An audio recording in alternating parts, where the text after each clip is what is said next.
You know, today we're going to talk about Medicaid, and we're going to talk about the problems of Medicaid, and we're going to talk about my plan to put money in Medicaid.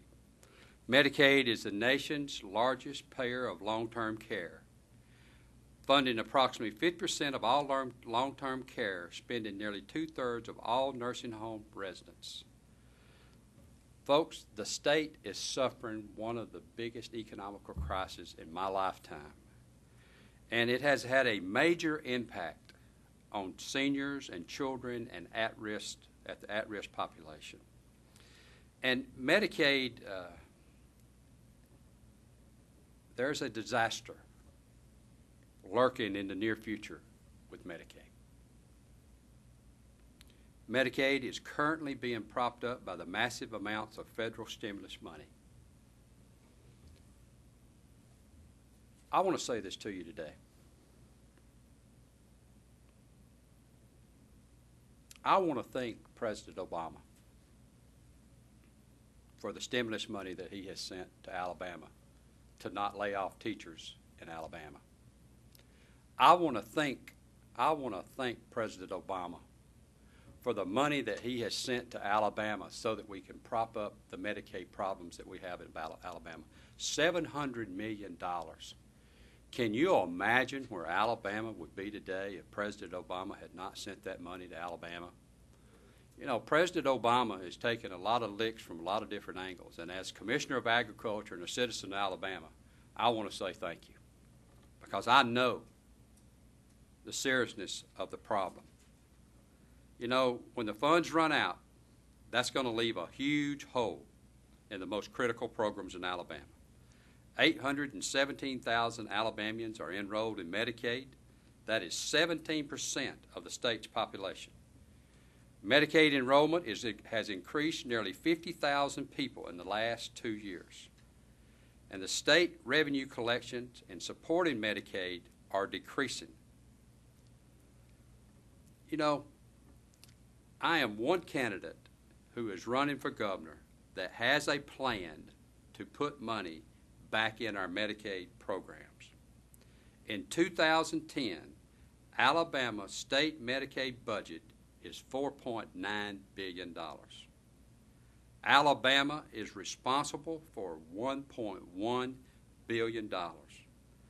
The general fund only allocated $308 million of the $1.1 billion that Alabama is responsible for.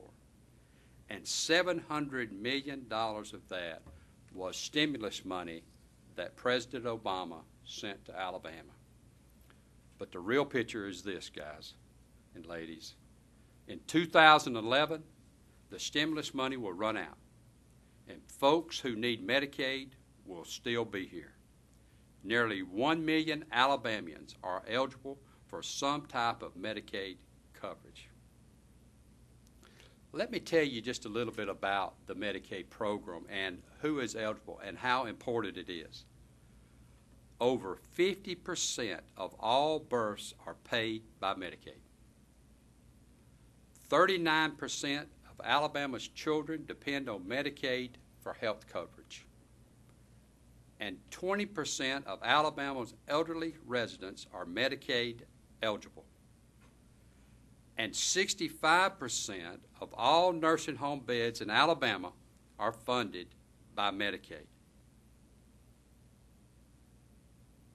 And 74% of the nursing home residents in participating facilities are eligible for Medicaid.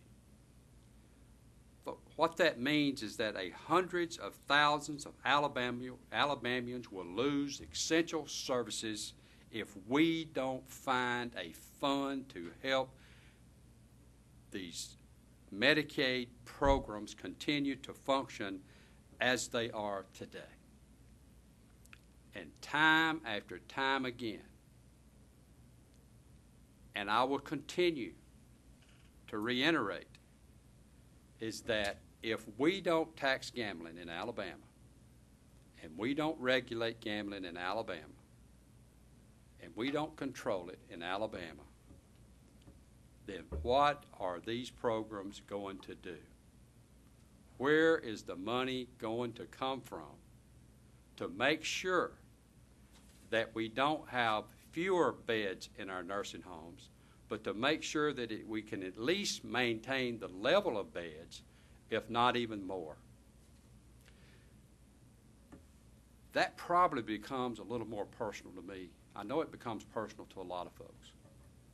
But I just had a grandmother last week that passed away that y'all saw stand on the Capitol steps. Even my dad's mother passed away about 6 weeks ago. She was 97. My grandmother was 100. The quality of care that they deserve once they get to that age is something that Alabama ought to make sure that happens. I want to make sure as governor is that there is a revenue source that is dedicated towards Medicaid that will at least fill some of the holes that when the stimulus money runs out, that we don't have such a disaster as that I believe that we're looking at if we don't. You know, being governor and running for governor of the state of Alabama is not an easy job. It takes tough choices. But it also takes an individual, in my opinion, that will tell the people of Alabama, folks, this is where we are. This is where we're going. And this is where we're going to be if we don't have an answer. And it takes courage to make decisions about the future of Alabama. I have made a decision that when I become the governor of the state of Alabama, we are going to tax existing gambling in the state of Alabama, and we are going to use that money for Medicaid so that we don't stop the essential services that our children and our elderly in Alabama deserve. And as governor, I want to reassure the people of Alabama that we will do that, because bingo halls are popping up all over the state of Alabama without regulation. We have casinos in Alabama today that don't pay their taxes. And we are going to tax them, and we're going to use that money for Medicaid. And I will give the people of Alabama, if they want casino gambling in Alabama, they will have an opportunity to vote on it. And I've said it time after time again.